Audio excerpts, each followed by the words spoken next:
Hello, Grand Rapids and all of YouTube.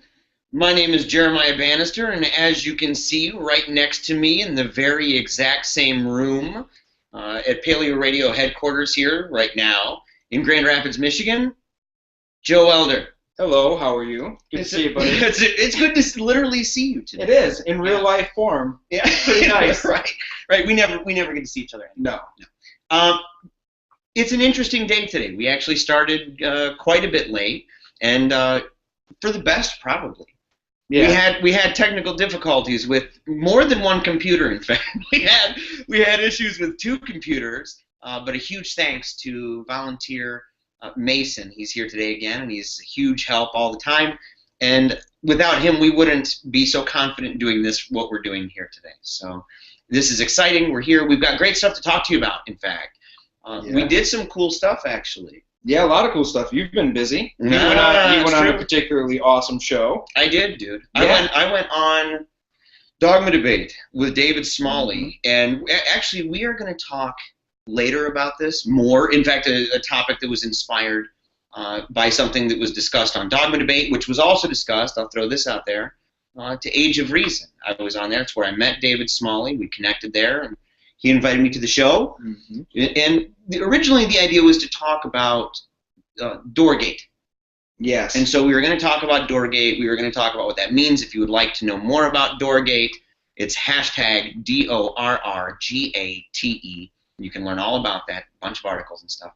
But we talked about that issue, and by the time I got to Dogma Debate, that wasn't really the issue he was interested in. He wanted to know, what is PaleoRadio? What is it that we're doing? Who is Jeremiah Bannister? What have I done? And we talked about my conversion, my life as a Christian, a little bit about my deconversion, and there were some really personal questions. Yeah. It was not easy. It was kind of like, actually, it was almost as hard. Some of those questions were almost as personal as the questions that were on John Mosman Live last week when I was interviewed. Yeah. 2 hours. So if you're interested to know more about my conversion, my life as a Christian, my deconversion, and my move forward with Joe Elder here on PaleoRadio. And also a shout out to John Mosman, who's one of our favorite Christian apologetic thinkers. We love John over here at PaleoRadio. And he's also one of our big fans, and we're one of his big fans too. So shout out to you, John. Thank you for listening, watching, and supporting, man. We appreciate it. His show is fantastic. It is a great show. It was a great show, and I encourage people, go look at the development of his show. Yeah. Look at where he began, and he chuckles too. It's chuckle worthy, and then he gets to his finale, and actually it wasn't his finale. It was his interview about 3 weeks ago now. And I'm trying to remember her name. Liz Brunig, I think, something like that. Anyway, brilliant interview, great discussion. And from that point forward, his sets were different. Everything was different. It looks great. Absolutely. And we're a big cheers, dude. Moving into 2015, we wish you the best. And, Mosman is a great show. It's not a great show? What? Ken Ham's Ark. Ken Ham's Ark is like the worst Ark Encounter. It is like the worst show. Yes. We need to talk about it. Dude, tell us about All right, let me get this Ark extravaganza. Let me refer to my notes. Ken Ham's Ark Encounter loses tax incentive. This is a blog by Dan Arrow. It was really interesting. Ken Ham has been trying to vie for the public dole to pay for his Ark Encounter, which has recently been rejected by the state of Kentucky. So it says, according to the Courier-Journal in Kentucky Tourism, Arts and Heritage Cabinet has said that the theme park has evolved into a ministry that seeks to advance religion and is discriminating against employees. A state tourism tax incentive cannot be used to fund religious indoctrination or otherwise be used to advance religion. This is Tourism Secretary Bob Stewart that wrote this in a letter. The use of state incentives in this way violates the separation of church and state provisions of the Constitution and is therefore impermissible. This is according to NPR and the State Tourism Secretary Bob Stewart. So it looks like Ken Ham is not going to be getting that public money. Dude, NPR went further. Like, not NPR. NPR said something that the Courier didn't. That Tourism Secretary Bob Stewart said, and it was this. And here's a quote. Well, that the Ark exhibit or the Ark Park had evolved from quote a tourism attraction to an extension of AIG's ministry. I mean, this is obvious, though. Oh, yeah. I mean, when was it not? Like, That's right. At what point was the Ark Park, Noah's Ark Park, not connected with its #1 champion in the United States of America? That's right. When he's the one, it's his organization. It's his effort. He's the one pitching it. And it's like, yes, this is definitely connected with Answers in Genesis. Absolutely. Well, and we all know that that's connected. Ken Ham obviously has something to push, something to peddle, and it's backed by religious doctrine. That's without a doubt true. It's not an educational, unless I wonder why he doesn't pitch it as religious education or something of that sort. But instead he's pitching this as a violation of his rights and as how it's violating his religious rights, which is an interesting thing according to the Constitution, because we can't pay you out for your religious rights. You know, one of the things that was interesting about this, hold on a second, this is interesting. Oh, that's right. Teresa, there's a live show. Come down here real quickly. Mm-hmm. Just come down here. This is what happens. This is what happens. Yeah, this is interesting. Come here, real fast. Come here. I want to show you. I want to show you to people. Come here. And then you have to go right back upstairs. Okay. This was a surprise. But look at this. Come on in here. Come on in here. Okay, look. Say hi to everybody. Okay. This is my daughter Teresa Avila Lucio. And she had a whole bunch of fun last night. Actually, this tree behind us, she helped to decorate the tree, didn't you? Okay. Okay, go ahead and take her. Okay. Say bye-bye. Oh, see you, Teresa. Good. Okay. Ark Encounter. What I thought was interesting was that Ken Ham denied any wrongdoing. And part of the wrongdoing is that it was used for proselytization. But let's read it straight out of here. The Ark Encounter's own website says this, quote, "The purpose of the Ark Encounter is to point people to the only means of salvation from sin, the Lord Jesus Christ, who also is the only God-appointed way to escape eternal destruction." Doesn't sound religiously biased at all. That's not too sectarian. You sit there and you're like, dude, how is this possible that the guy... I understand a private exhibit having something like this. I understand a church having something like this, or a Christian college, or a Christian high school, or a science fair project, whatever. Mm-hmm. But the idea that this would be funded by taxpayer dollars and have this on there, it's so wild. Right. On their website. Well, and we're not saying that Ken Ham can't have his museum. We're not saying that he can't have the museum at all. What we're saying is that he can't have the museum based on the public's dollar. It needs to be privately funded. If there's enough people who believe in it and who believe that it's private, that it should be funded, then they can go fund that on their own dime. That's the whole thing. Instead of having it be the government's money that pays it out, have it be privatized money that pays it out. Then let's see if you can make your money. I'm okay with that. I'm okay with him still having his museum, and I'm okay with him having it if it's paid out by private donors, and that's it. That's the only way it makes sense.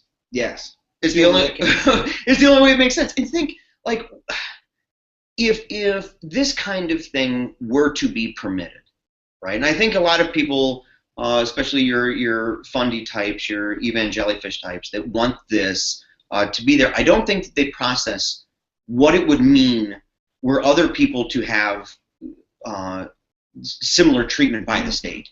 That they would be able to put ornamentation or put exhibits or art parks or whatever their religion would have to offer, and that they would be able to go to the public coffer to the same tune of money, millions and millions and millions of dollars, to go and say, you know what, we think you all should foot the bill on this. And it's easy for them to say, well, but I want this. But I want this right now. And I'm upset that right now I'm not getting this. And not only right now, but that it would be always for everybody else once that's there. I don't think that they really process what that would mean to the public outside of their brain in a world where tons of people have the wildest beliefs. And in fact, maybe even more offensive than what was said here on the website belonging to the Ark Park. Yeah, that's right. And I think that there's multiple things at play here, because it's something that's been on the trend for the last few weeks here at PaleoRadio has been empathy. Putting yourself in the position of somebody who maybe has less rights than you, or they can't exercise their rights in the same way. It's the same thing. It's the same thing here.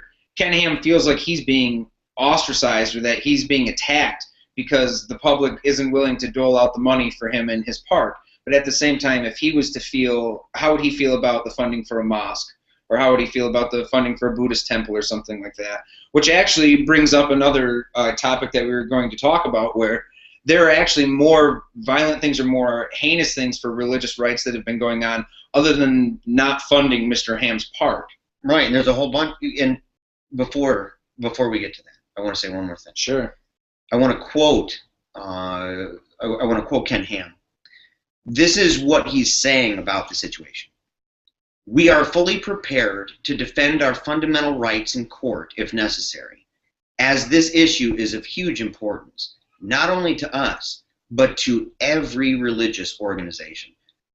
He is not saying that because he believes that. He believes that Christianity really should have a privileged place. He's not a Unitarian Universalist who's saying all things are equal. I'm a relativist. We should all have equal treatment, no matter what your particular claim is. He does, and he's not operating in a culture or in a system that even has that. It's privileged. It's set to privilege for the group that has the majority power right now, and that's Christianity in the United States.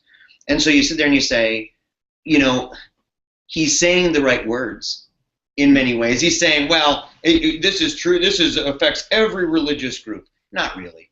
No, not really. It's not even close. You have a specific thing that is pretty monumental, in fact, that you're trying to accomplish with large amounts of taxpayer dollars. It's not, you don't see this all over the place with Jewish monuments or Muslim monuments or satanic monuments. Yes. Right, like we'll talk about later. So. Absolutely. Yeah, there's a lot of things to it with Mr. Ham that doesn't make complete sense. It's the persecuted majority thing that I have an issue with. Right. You can't be the majority that sways with your power here and there and then say that you're also persecuted at the same time. It's just being knocked off the pedestal and being put on equal ground that's viewed as offensive by the people who are winning by head count in our country. So that's all it really boils down to, is religiously the head count is higher for Christianity. Therefore, most Christians feel they can push by just their vote. They can push their religion on other people, but they don't understand there's a set of rules that don't let them do that, that is dictated, that was before any of these religious laws have been put into place.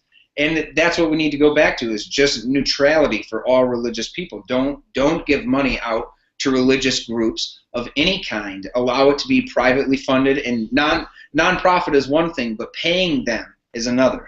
Right. Which plays right into the next topic. Absolutely. In Kennesaw. Right?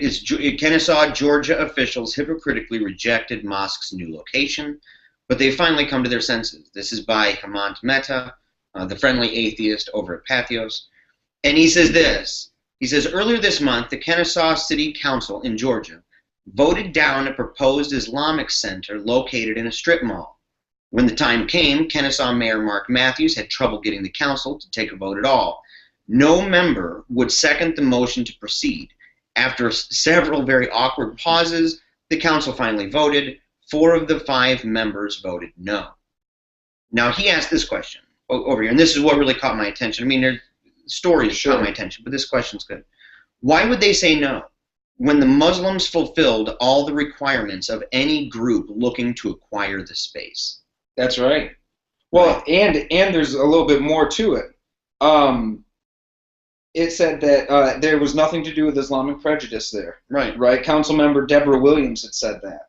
And she goes on to say, she said she didn't think a religious center should operate inside a retail shopping center, which is important because that was the issue, right? That's like a zoning law. They were trying to have they wanted to have a mosque inside of like a strip mall area, if I'm not mistaken. That's right. What it was, yeah.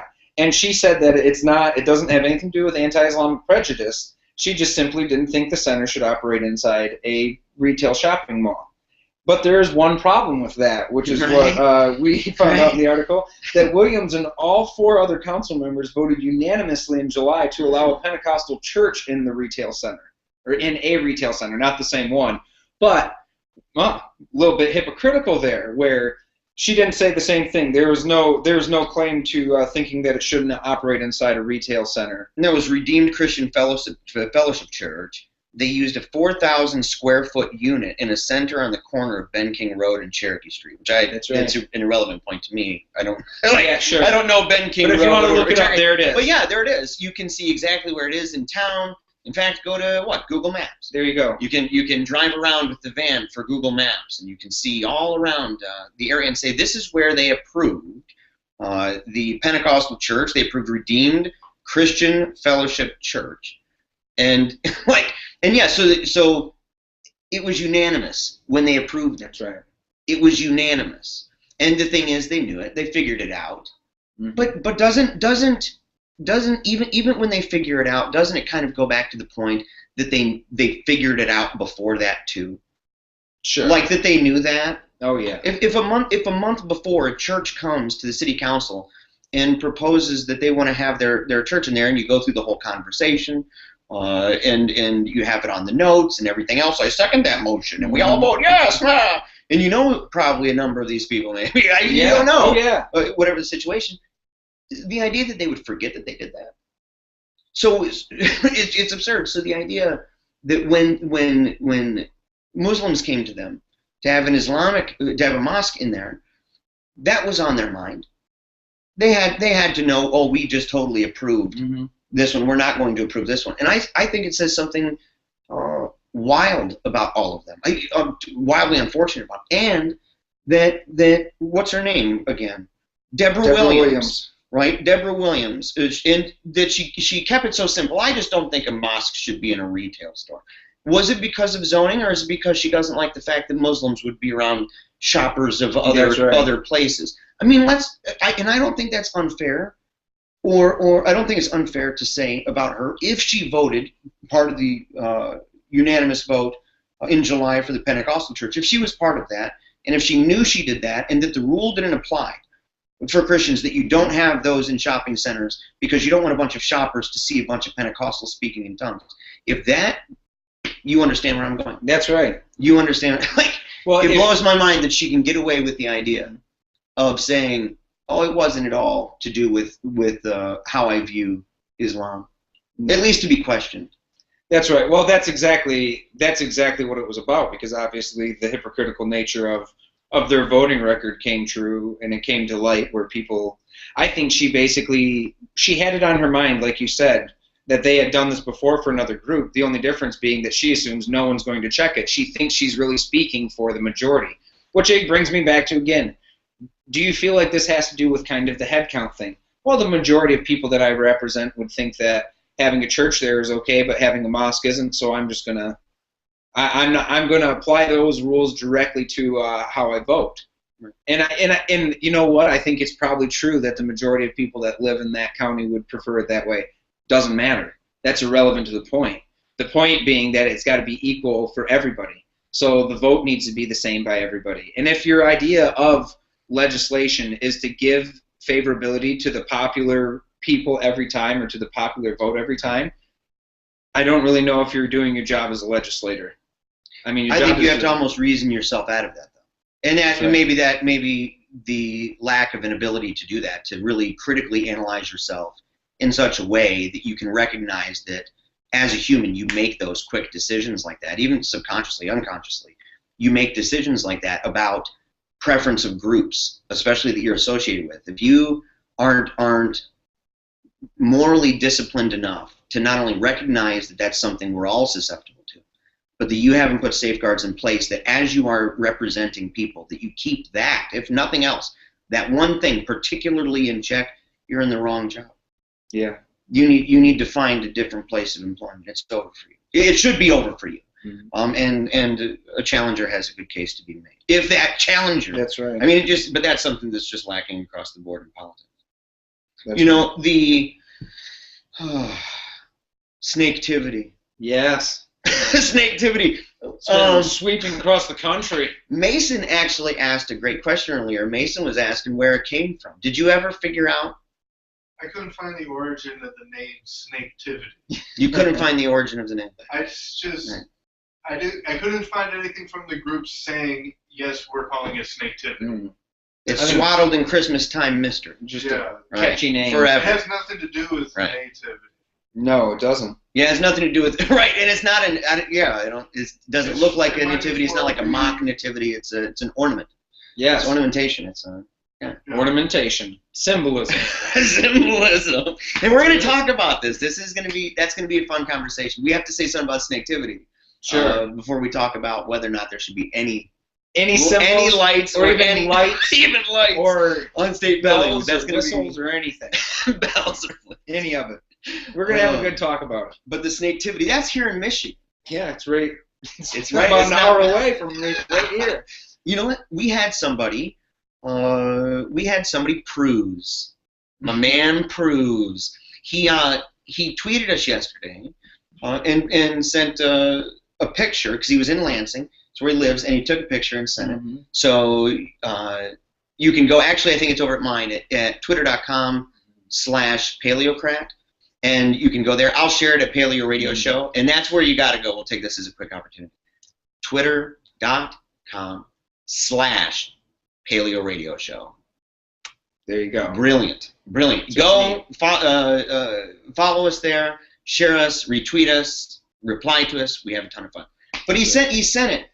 It was anticlimactic. Well, it can't be taller than 3 feet. They can't make it. There's all these rules to it. If it was sprawling the whole lawn, that would have been even funnier. The reason why I say it's funnier is, honestly, if the majority of America were Satanists that always wanted to put up that statue every time of this year, and then Christians got to put up their nativity scene, I'd be laughing just as hard. Right. I'm only saying this because it has to do with who the majority is, with what makes it more ironic and funny to me. But you know my stance on it is that I just think it's ridiculous that either of them are there. But if we're going to allow the right for one to be there, then we must allow the right for the other. So that's what gets us into the argument of at what point does this become ridiculous with what we can put up there, You know, I don't know all the details of what's going on in Lansing, but I thought that originally it was a counter-protest against a nativity that was being put there by an out-of-state group, but that the out-of-state group had to, they weren't able to legally fulfill their obligations to take the nativity down every day, because I think it has to be taken down by like 11 o'clock at night. Like even the Snaketivity, it cannot be up all night long. They have to take it out. There was a lot of money. Why do we do this? Right, but the out-of-state group was like, well, we're not going to drive up to Lansing to try to take this down at 11 o'clock. They thought they could just keep it up the whole time. Gotcha. And so nobody was going to be able to do it.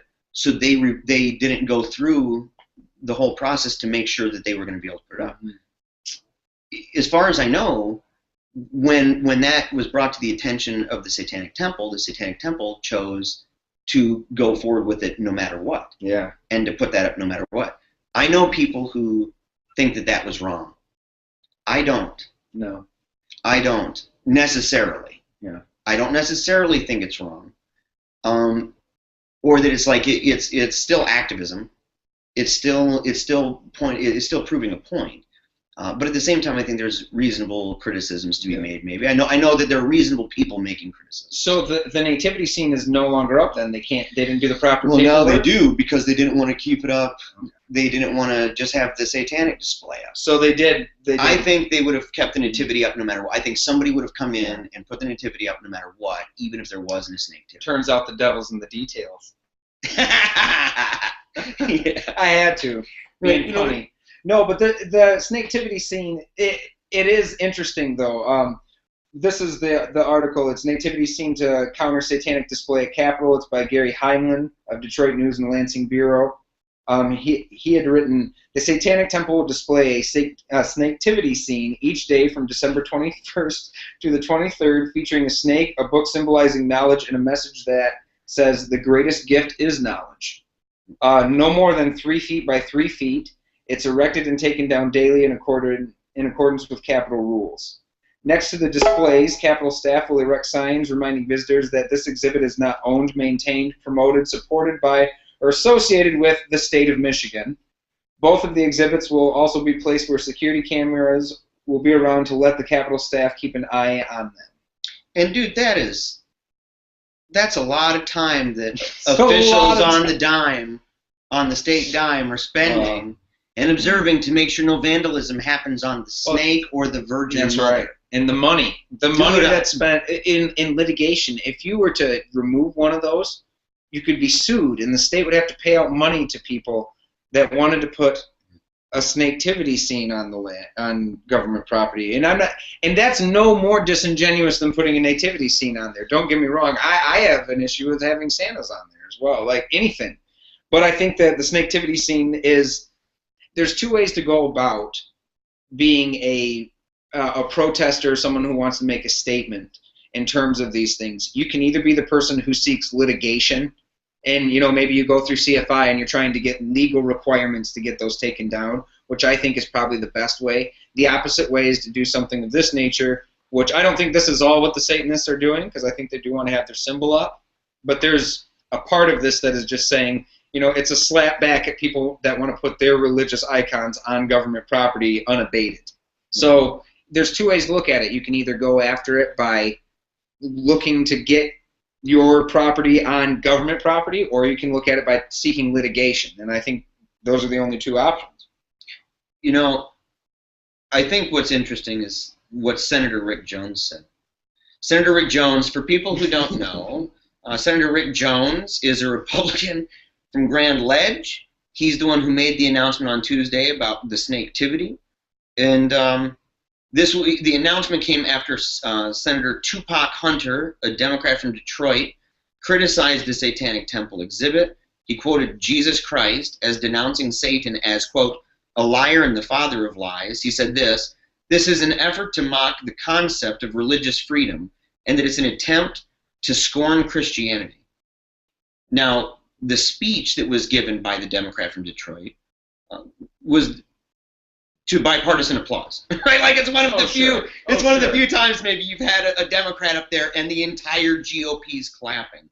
But it said that there were entire choruses of amens coming from the Republicans in the GOP-dominated Senate, and that they went on record in support of the minority floor leader's comments. So they're on record saying, we support the comments made by this guy. But it wasn't just Hunter, Rick Jones.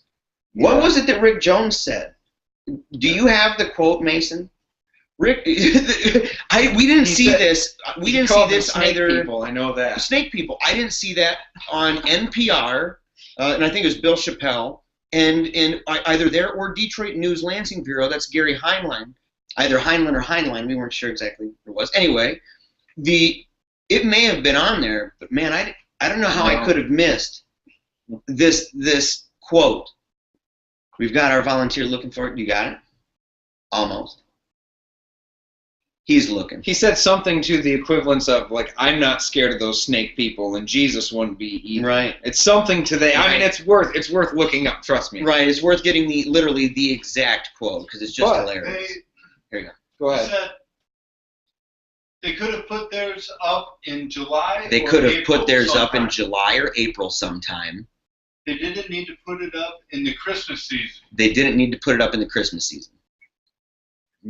That's okay. We're going to ignore them.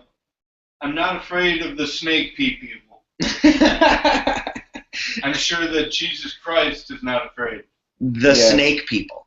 Those snake people. And then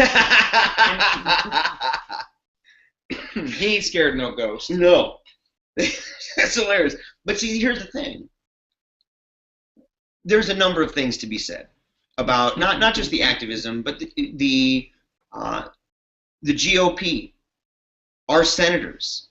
One of the things I've said for a long time is that maybe the biggest issue with this kind of intermingling of religion and politics is that we begin having people that we don't trust on practically anything to be making decisions and speaking authoritatively on the record about theological matters of what's beyond all of reality and things that we can try to understand and criticize and evaluate and debunk or whatever, and that these people would be making statements in that way, and it just, I don't see I don't see how this is not comparable to what we see in other countries when you have Muslims. You have Muslims, and different states that are comprised a majority of conservative Muslims, and they're arguing over how the Quran is going to impact law and what this should mean for everybody and everything else. And I'm like, dude, when I watch that on TV, and then I watch stuff like that, and I hear about stories like this, and it's happening in Michigan, to me, that is honestly worrisome.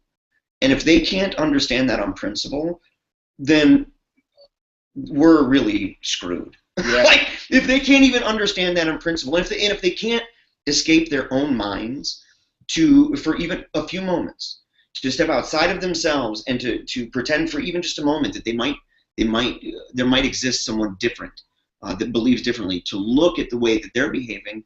If they can't do that, once again, we are in worse trouble than I ever imagined. Well, and if they'd like to proselytize, then they're in the wrong profession.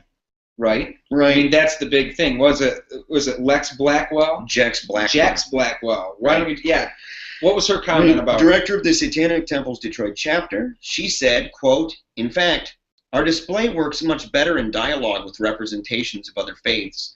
We believe that a diversity of beliefs should be represented so long as religious iconography is permitted on state property." She goes on to say this: If our legislature finds it morally incomprehensible to respect the diversity of differences among Michigan citizens, then perhaps they are much better served as members of the clergy rather than representatives of the people. That's right. And that's the point. That's the point. If you are a representative of the people, then you need to realize that the people, that it's more than just what's inside between your ears. Yeah. It's bigger than what's in your brain.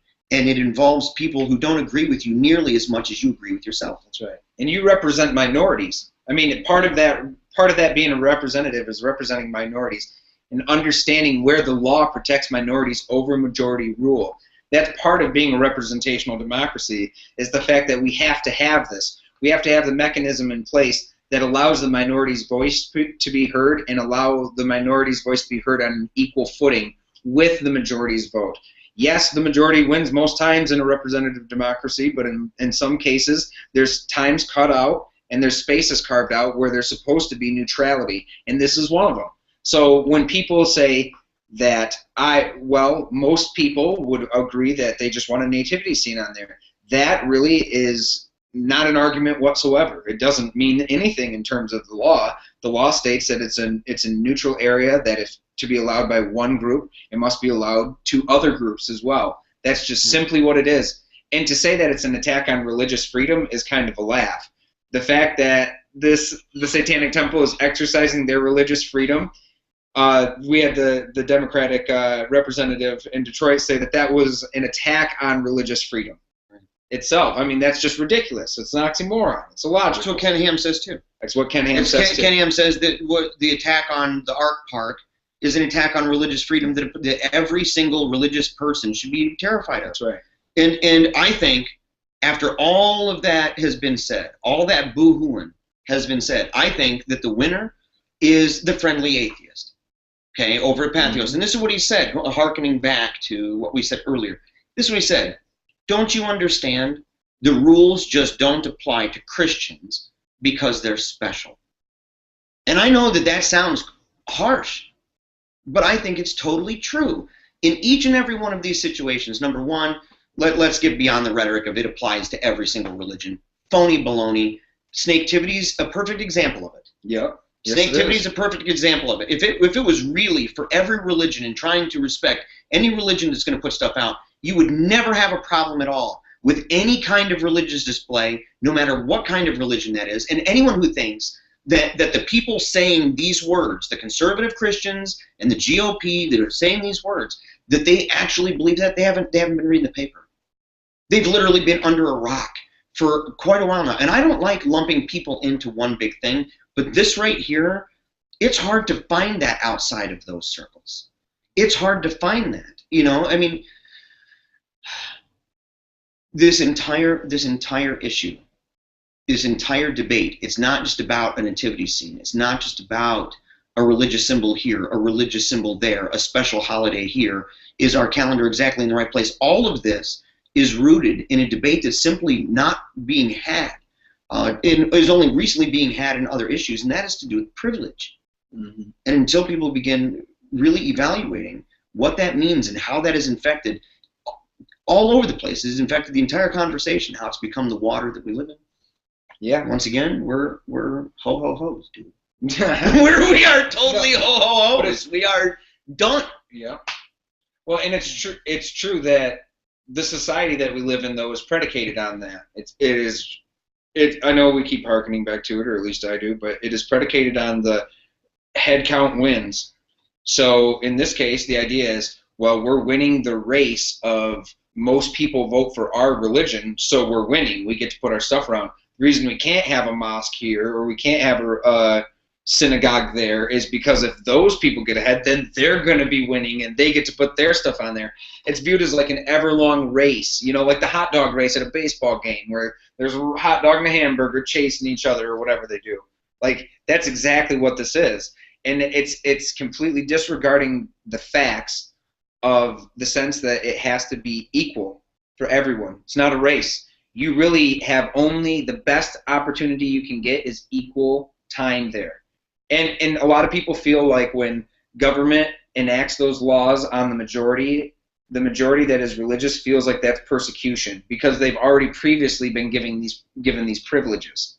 It's the idea of having to knock themselves back down to the level of everybody else. That is the scary thing. That to most people, I think, in that sense, is a feeling like other people will be competing for that pedestal again. The idea is to make that an entirely neutral plane always. Not some of the time, but always. Do you think that a lot of Christians think that it already is that way? Yes. And I'm using Christians in this particular case because of the nature of what we're talking about. You think that they think that they're being not only attacked, but they're not being attacked from a privileged place, but from a place where they're equal. They feel like this is a matter of neutrality. What is existing right now is neutral, and to have anything go away from what is right now is actually being repressed. That's why Ken Ham feels like it's an attack on religious liberty. That's why the Democratic representative in Detroit feels like it's an attack on religious liberty, is because they feel like, from their perspective, this is a neutral plane, and this is what neutral looks like, for them to be able to put a nativity scene up unabated. That's neutral to them. And that's why the idea of putting something up during Ramadan, what would the outcry be there? Rather large. Yeah, and that's why it's very hypocritical, and it's a stigma of them feeling like they're already in neutral ground. The number one step is getting people to realize that there is a religion that isn't a predominant, and they're on a predominant pedestal, and they need to be knocked back down to neutrality. So do you agree with David Smalley? No religious images at all, just keep out of ornamentation. I agree. I even go far enough to be the absolute Grinch and say not even lights. Not even lights, not even wreaths, not even anything. Not candy canes, nothing. No Santas. None of it. On Dogma Debate, that's actually what got me on that program, was that on Age of Reason, him and I, we had a discussion about should there even be religious symbols on public property, right? And that's kind of what caused the conversation that eventually led to whether there should be lights. But I'll say this, I'll just say this about it, is that I'm very pragmatic, and this is what I told him. I'm very pragmatic in my approach, and I take it from Bertrand Russell, who's writing about utopia, and yet at the same time admits flat out, this is a utopia. This is something that's pie in the sky in many ways. It may never, ever, ever happen, but that anything that leads to that incrementally may very well be a good thing. All things considered, I mean, you'd have to consider things, but that reasonable people who may share the same idea of the end game, for example, no religious images on public property, that they can go about that differently, rather than simply pushing as their point of emphasis the idea that there should be none. Instead, to use different techniques, to use different methods to emphasize something different and say, let's point more toward just the fact that it's open. This will inevitably break down the way that people look at this, and that they begin to see just how silly the entire thing is, which honestly, it makes it more reasonable then for people after time of being battered with this sort of thing for long enough that they're just like, you know what? We have enough churches around here to put religious stuff up. Mm-hmm. A bunch of our houses have nativity scenes. You know, I mean, I even have, look, I even have one, right? Like, yeah. Dude, they're all over the place. It's not like Jesus doesn't have a place to rest his head with the Holy Family. I mean, it's real thing. But in seeing these sorts of things, that even that's a form of activism to advance pluralism with an idea that ultimately my goal is no different than yours or David Smalley. To say it may just simply be best to say enough is enough with the ornamentation business. I'm farther than that. You go further than that. I'm farther than that. I want to know if David Smalley agrees with the joke. Yeah, it'd be interesting. Yeah. I'd like to talk about it. I think that opening the door to letting people put anything on the government building any time of year, whether it's a religious holiday or a regular holiday or just a day off, is it's a little bit dangerous in the sense of opening the door to more ridiculous stuff. Now, it's not going to be as ridiculous as a nativity scene and a snaketivity scene, but for instance, putting lights up. If we put red lights up, there could be someone who wants blue lights. Then I want green lights. I want green, red, and blue lights that blink. I want lights that blink according to the way the sound goes. I want different lights to go on the walls as well. I want another light to go up to show the blue lights blinking more than the red lights. It just begins this whole avalanche of time and money that's kind of wasted on things that I think would just be better if we remain neutral and spend our time elsewhere. So I even do take it down to the most minuscule stuff. Now, I'm not someone who will, go. Okay, one blinking light, dude. What if it was one blinking light, or one strand? Let's make it a strand. Sure. Right? That it's a strand of lights. Yep. And that it just goes back and forth like that. One strand. One strand. My problem isn't the individual one. Right. The problem is, how do you tell the next guy that says, I want another strand of a different color to go under it? How do you tell him Would you protest that? No. But I'm also not someone who's going to go to a nativity scene and protest it either. I wouldn't. That was a good question to think about in reverse to myself when I asked you that when we talked about it. Sure. Would I protest? Would I go and stand with a sign in front of the courthouse and town hall and say, listen, we need to have that strand of lights back up? Yes. No, I wouldn't. No, and I wouldn't be the only guy holding the sign that's like, this is ridiculous, about the one strand of blue lights behind me flying back and forth. But it's the logical next step of saying, what after you crack that egg, what happens to the next person who says, well, I like those blue lights, but I actually want green lights next year that go across. And then you say, well, we can't have that. And then they say, well, then I at least want green lights and blue lights. And then if you have a third person that comes and says they want LEDs because we're old school, like that really will be the progression of what happens. So my argument is just it's better for it to remain neutral, for it just to be a government building, and to not have any decorations or symbols on it at all. So even the blow-up Santas and pumpkins and Halloween and all that jazz, that can just be taken back to private citizens' houses if they want to put that stuff up. You're Ron Swanson, bro. I'm totally Ron Swanson on this. You are. I am. I'm complete Ron Swanson about government property and remaining neutral. Well, dude, it was fun. It was fun. It was fun. We're all out of notes, everybody. Yeah. All our notes are gone. It's done. Yep. Yeah. So now we can't say anything anymore. No. But it has been fun. You were on Dogma Debate. We need to talk about that a little bit more. I know you got to go on there. It was the majority of what you spoke about was was not just Doorgate, but it was also this whole tirade amongst government property and private ownership. But what else did you guys discuss, or how else did the interview play out? I guess. Dude, it went really good. The entire thing, and I wish I had my notes. There we go. Check it out. I do have more. Mm-hmm. It was a lot of fun. Actually, I was really impressed with the entire structure that they've got going on with Dogma Debate. Yeah. I mean, they had different people contact me. Alicia was the first person to contact me, and I was excited about that. She's a military person too.